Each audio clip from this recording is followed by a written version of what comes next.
Major funding for KPBS Evening Edition has been made possible in part by Bill Howe Family of Companies, providing San Diego with plumbing, heating and air, restoration, flood and remodeling services for over 40 years.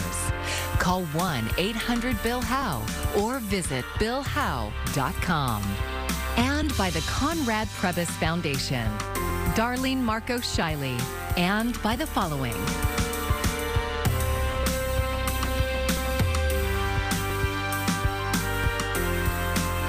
And by viewers like you. Thank you. Thousands of people are waiting along the southern border in the final days of Title 42. Thanks for joining us. I'm Maya Trabulsi. On Thursday, asylum seekers will start their journey into the United States to try to stay here permanently. KPBS reporter Kitty Alvarado spoke with experts about how the process will work. It's estimated that 16,000 people are waiting to seek asylum at the San Isidro port of entry. They will get the chance to enter the U.S. legally starting on May 11th, when Customs and Border Protection will go back to pre-pandemic emergency rules or standard immigration law. And that means processing many asylum seekers under what's known as expedited removal, which is the process through which people are given a credible fear interview. And if they pass that interview, then they're allowed into the country. And if they fail that interview, then they are subject to deportation. That's Aaron Reichlin-Melnick with the American Immigration Council. He says most of those interviews will take place inside CBP custody. If they pass, they will be fitted with an ankle monitor and be given a court date. It's estimated that about 1,000 people a day will be processed and allowed in. Once on the U.S. side, registered asylum seekers will begin a long journey, but most of them won't be alone in that process. A coalition of nonprofits, immigration rights advocates, and volunteers will be waiting to help them, including Catholic Charities. We have hired more team members at our shelters. We have bought more cup of noodles. We have ordered more diapers. We have ordered more blankets. Vino Paginor, the CEO of Catholic Charities, says it's important to make it clear this is a legal process. Customs and Border Patrol and ICE are the ones who drop them off at our shelter. Paginor says volunteers welcome asylum seekers and tend to their basic needs immediately. What they need is water and some snacks, because they have been in detention sometimes where they have not had water or they've been hungry. Then they're triaged, given medical care, and something you might not expect. One of the things that you'll first notice is they don't have shoelaces. All of their shoelaces are removed in detention for their own security and the security and safety of others. Then they're connected to family or a sponsor who often has prearranged travel and agreed to let them stay in their homes until their court date. Paginor says they can process about 1,500 people a day because most people don't stay very long. So some of them are hardly there for a day. They get dropped up in the morning. By evening, they're gone to their final destination. An asylum seeker will be waiting a long time for a judge to decide their fate. And we expect that those people will be allowed to remain in the country for at least 4 to 5 years. During this time, they are given temporary protected status and are allowed to work and go to school. Kitty Alvarado, KPBS News. And Monday's episode of KPBS Midday Edition is focused entirely on Title 42 and what's being done locally to prepare for the change at the border. We have it available to stream right now at kpbs.org. As the COVID public emergency approaches its end, President Joe Biden is lifting some vaccine mandate he ordered. Today, he ended the order requiring federal workers be vaccinated, as well as COVID vaccine requirements for international air travel. He said this is based on the latest guidance from public health experts. However, he also stressed that vaccinations are still an important tool for keeping people safe. During this National Nurses Week, some San Diego nurses are rallying in Sacramento to help save their profession. KPBS health reporter Matt Hoffman has more on what their unions are advocating for. We are the union. We are the union. The mighty, mighty union. The mighty, mighty union. About 500 nurses from across California are asking state lawmakers to help address a nationwide staffing shortage of healthcare workers. Nurses from Sharp Healthcare, Kaiser San Diego, and Paradise Valley Hospital were in Sacramento Tuesday, rallying at the Capitol. And we're here to let our lawmakers know that if they choose not to support this legislation, then they're choosing not to support us.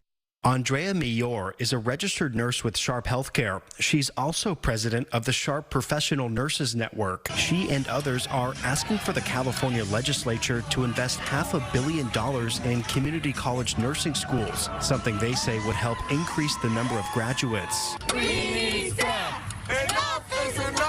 The United Nurses Associations of California also wants to see bills passed that make it easier for high schoolers to enter nursing programs and get students more on-the-job training. If there's holes in our pipeline, then we're going to see, surges in unsafe staffing to coincide with those holes. We need a steady stream of nursing students. A recent nationwide survey found nearly a third of nurses are likely to leave healthcare due to the pandemic. Unions say older nurses are retiring and others are burning out. Our profession is hitting some bad times. And if we don't fix this now, a lot of us will leave the profession. We're nurses, we're resilient, but we're also human. We can only take so much. Laura Tabayan is an ICU nurse and union representative at Sharp Chula Vista. She says nursing school can be expensive, and it's important to lower barriers to entry for the next generation. Tabayan says everyone will need a nurse at some point in their life. Whether it be good times when we have labor and delivery, when you're having a baby, or sometimes in your last breath with your hospice nurse.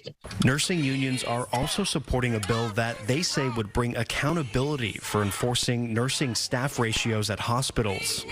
Matt Hoffman, KPBS News. Families who have lost loved ones gathered in Mission Valley for Fentanyl Awareness Day. Organizers lined up pictures of young adults who died from fentanyl poisoning outside of California Senate Pro Tem Tony Atkins' office. They're asking Atkins to bring Senate Bill 44, also known as Alexandra's Law, to the Senate floor. The bill is currently in committee. It is named after the late daughter of Matt Capoluto, who says it's one way to turn his family's pain into purpose. The reality is most victims will not get justice. Most victims are left for their cases to be handled by state and local law enforcement agencies. And the reality is we don't have a single law in the books in California which hold these fentanyl dealers accountable for the deaths that they're causing. And under the law, distributors would be given a warning to stop selling fentanyl. If they continue, it results in someone's death, they could be charged with murder. A new report shows San Diego County is falling behind on housing goals. Since 1969, California has required all local governments to plan to meet the housing needs of all residents. During the last cycle from 2013 to 2020, the San Diego region was required to plan for nearly 162,000 housing units. Units were divided into 4 income levels, from very low to above moderate. Of the 19 cities in the region, Lemon Grove was the only one that met all state standards. Today, a 10-story building made of wooden columns and beams survived 2 artificial earthquakes, equal to 2 devastating historical events. KPBS Sci-Tech reporter Thomas Fudge shows us what happened at the UC San Diego earthquake shake table. 3, 2, 1. The building swayed as it would have in the 1999 Chi-Chi earthquake in Taiwan. That magnitude 7.7 quake killed more than 2,000 people. Buildings made of steel and concrete were destroyed. But the wooden high-rise built recently on UCSD's shake table showed no visible damage. The building is fine. We don't need repair. Maybe we need to patch some drywall, but that's about it. The Tallwood Project is a partnership between UCSD and the Colorado School of Mines, among other universities. Its test of a 10-story building is remarkable in many ways. For one, it was the tallest full-scale building ever built and tested on a shake table. For another, it used an earthquake-safe design called rocking walls. And of course, it is made of the sustainable resource timber. Shilling Pei is a professor of civil engineering at Colorado School of Mines. In fact, another big advantage with timber in seismic is that it is light. It's only 1/5 the weight of concrete, And also it is very forgiving. It's flexible, just like a big tree in a windstorm. The building was also engineered to rock with the motion of the earth. UCSD engineer Joel Conte says the bottoms of the exterior walls actually rise off the ground as it rocks, secured by flexible steel cables. The bottom of the wall is going to uplift about an inch, a little bit less than an inch, and then on the other side. And then again. And this wall is pre-compressed against the foundation with these tendons. You can see two steel tendons. They're like gigantic bungee cords. California's building code now allows buildings up to 18 stories tall to be built from what's called mass timber. Industry needs to be convinced that timber buildings are safe and practical. Among the many people who showed up and donned hard hats at the Tallwood project test was an engineering manager with Boise Cascade, Daniel Cheney. He said timber construction takes carbon out of the air and puts it into our infrastructure. So putting buildings made of wood actually provides a place to store carbon, and it's good for the environment, good for the industry, good for you and me. Boise Cascade built the columns and beams for the shake-tested building. The other earthquake simulated today was California's Northridge quake, 6.7 on the Richter scale. Northridge complete, 5 minutes. Thomas Fudge, KPBS News. I'm Jeff Bennett. Tonight on the NewsHour, a jury finds former President Donald Trump liable for sexual abuse. The details at 7 after Evening Edition on KPBS.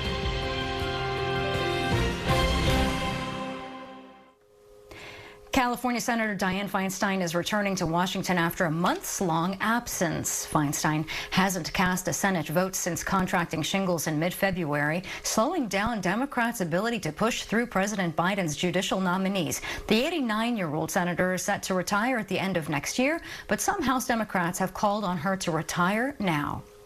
The child care industry is still having a hard time recovering from the pandemic. More preschools are shutting down, and the ones that are hanging on can't get enough staff. But KPBS North County reporter Tanya Thorne says Palomar College has a new program to help.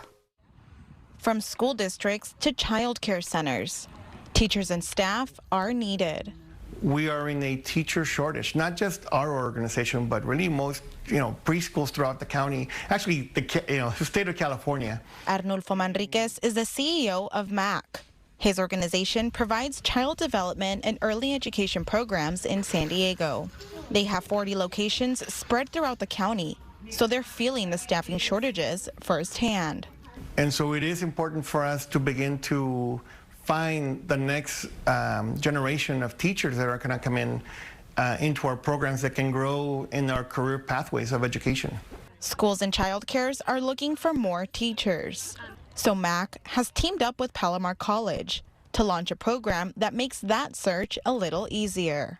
So the program will be open to 25 participants for our pilot class, and it's likely will be about a 2-year program. Participants will be able to get hands-on experience and education, all while getting paid. While they are participating in their program, while they're going through education, while they're going through all the training, they are paid employees. And again, our minimum wage here at MAC is $18.45. Classes and training will all be held at MAC in Vista, so participants won't need to step foot onto a college campus. Dr. Star Rivera-Lacey says that makes it easier for people to access. We are coming away from our campuses into the communities. She is the superintendent president of the community college. Because sometimes it can be a little bit intimidating, particularly if you're from a first-generation background and you don't have that college experience. Going onto a college campus, again, can be intimidating. Participants from any background and language are encouraged to apply. The only requirement is having a high school diploma, and childcare is offered. MAC has been very forward-thinking in making sure to remove all the barriers that any students may potentially have. So the fact that it's an internship, it's being paid for, and even the tuition is covered, I would love to see more organizations take this approach, because I think that's how we're going to move the needle and we're going to see a change. The program takes 2 years. At the end, participants can apply for an associate teacher permit and get childcare jobs. The The deadline to apply is May 31st, and spaces are expected to fill up. Tanya Thorne, KPBS News. Grossmont College is helping students take their careers to new heights. Quite literally, the school is offering a drone pilot course. During the 8-week course, students learn what they need to know to pass the FAA's drone pilot certification. They also get to have hands-on flying experience. Instructors say more than 90% of commercial drone pilots are men, but more women are entering the industry. Learning to fly a drone it's inclusive for everyone, but the aviation industry is really male dominated, but women in drones have been changing that. Online registration for the class is now open for the fall semester, and instructors say that you don't need to have your own drone to take the class. This year's winter may have brought a lot of rain, but KPBS reporter Melissa May tells us that it did not eliminate fire season in San Diego County. It's only delaying it. Over the weekend, our neighbors to the north in Alberta, Canada, declared a provincial state of emergency due to wildfires, reminding us in Southern California of our vulnerability. Places to our north, like Canada and the Pacific Northwest, were much drier than normal. So in a way, it could be a sign of time to come when we ripen up, or when the grass cures and we start seeing the vegetation turn golden brown.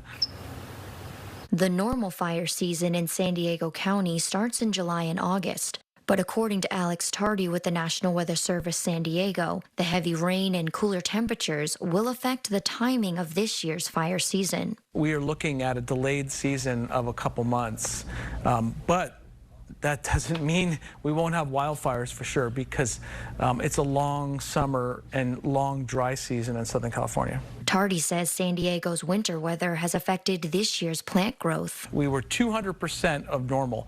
What's that mean? Basically, 2 winters fell in 1 winter. Here, even in Southern California, 2 winters in 1. So the vegetation is really lush, green. Nothing like we've seen since the last time was 2019. Fire Captain Brent Pasqua with CAL FIRE says that extra brush needs to be cut back now. A lot more grass, brush, new grass, new brush. And so what that does is that turns into fuel when it dies off.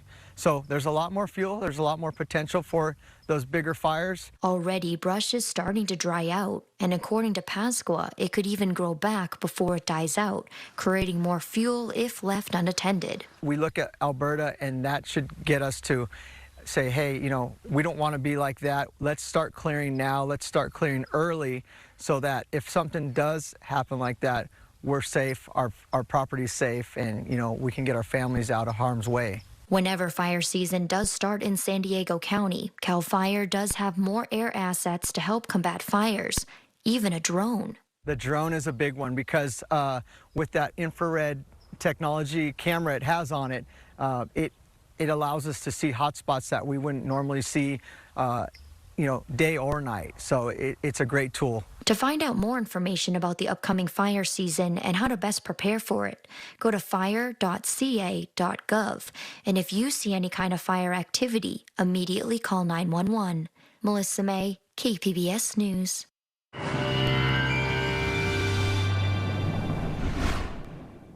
Some gradual changes coming up as we work our way down the road later on this week, but at least in the short term, we will still have our weather influenced by an onshore flow of wind, keeping clouds and even some spotty drizzle around. Temperature-wise, the numbers are low right now, but gradually we're going to have a warming trend later on this week.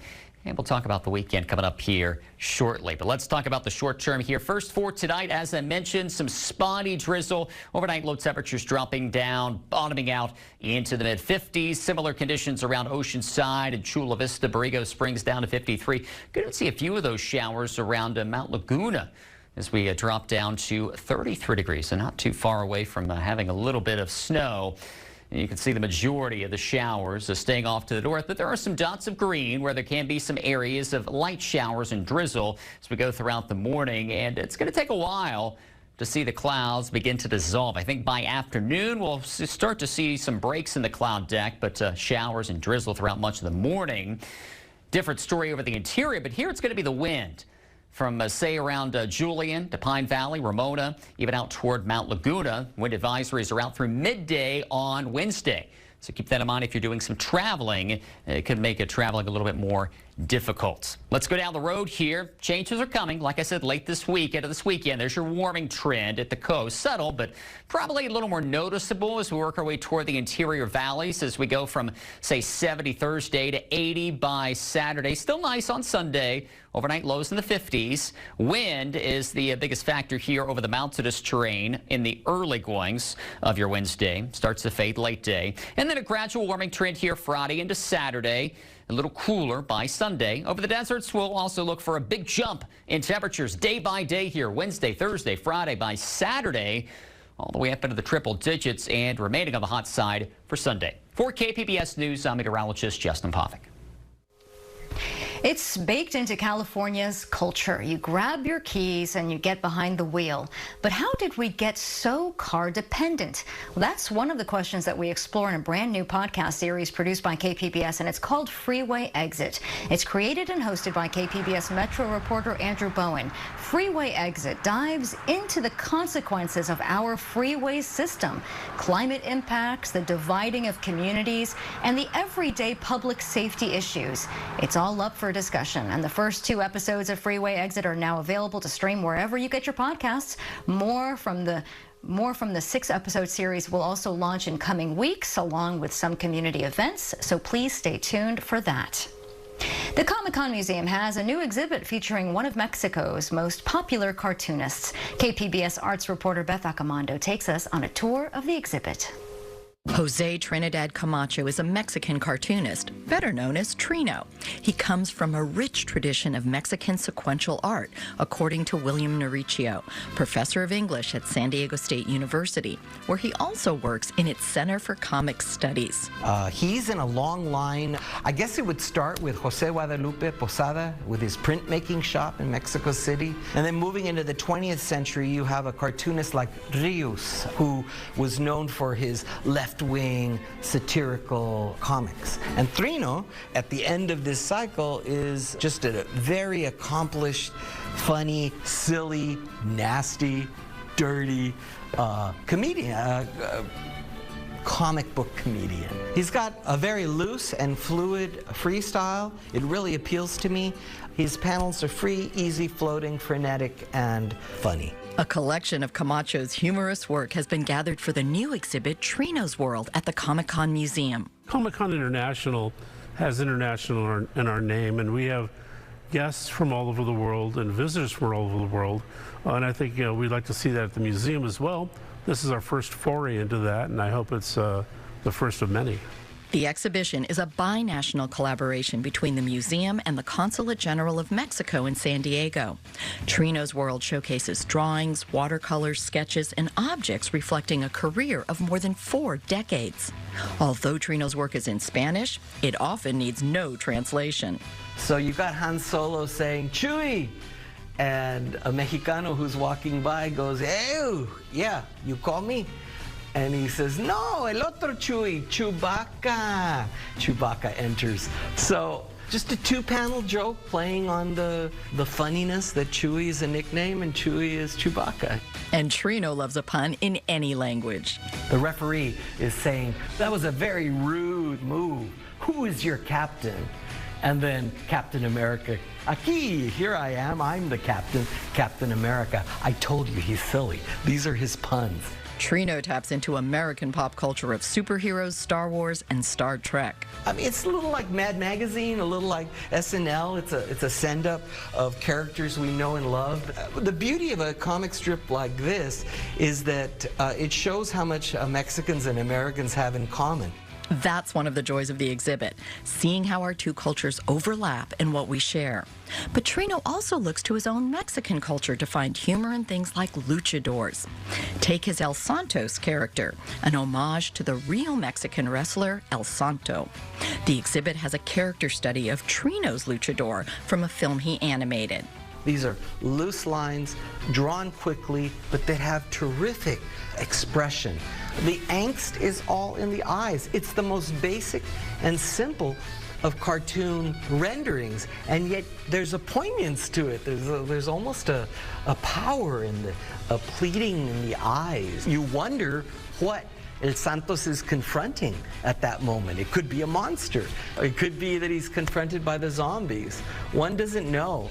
But Trino's ability to capture classic human expressions, it's without question we're dealing with a comic artist master. And a master whose work has universal appeal. It almost does the work a disservice to call Trino a Mexican cartoonist. He is. He's Mexicano. He's from Jalisco. He's real proud of that. But the history of cartooning from the cave drawings of Lascaux to today is just human beings trying to leave a little trace of themselves behind. And what he leaves behind are some really funny meditations on the human heart and the human soul. And that needs no translation. Beth Accomando, KPBS News. And here's a look at what we're working on for tomorrow in the KPBS newsroom. NPR's Morning Edition is talking about the surging demand for air travel. They'll have an update on what's being done to minimize delays and other problems during the busy summer season. And Midday Edition will feature the debut episode of the new KPBS podcast, Freeway Exit, and that's hosted by Andrew Bowen. And you can find tonight's stories on our website, kpbs.org. Thanks so much for joining us. I'm Maya Trabulsi. Good night. Major funding for KPBS Evening Edition has been made possible in part by Bill Howe Family of Companies, providing San Diego with plumbing, heating and air, restoration, flood and remodeling services for over 40 years. Call 1-800-BILL-HOWE or visit billhowe.com. And by the Conrad Prebys Foundation, Darlene Marco Shiley, and by the following.